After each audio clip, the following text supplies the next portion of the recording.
how to fix game chat on the PlayStation 5.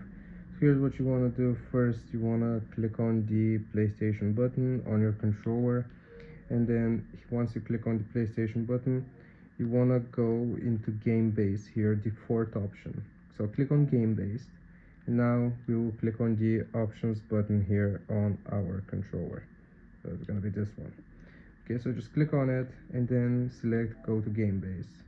Now we will scroll to the right until we see game base settings. Click on here and then choose voice chat settings.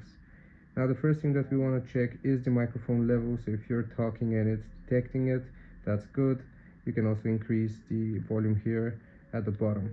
I'm gonna go back. Now where it says mute voice or game voice chat, you want to untoggle this so you're not muted. And also share your voice, you want to click on allow so you can share your voice. I'm just going to remove this for now. Chat transcription, you can click on here if you want to enable chat transcription, but I don't suggest it. And voice chat connection, you want to make sure that it is set to auto, and this is going to fix your game chat on the PS5. I hope this helps. Leave a like and sub, and I'll see you next time.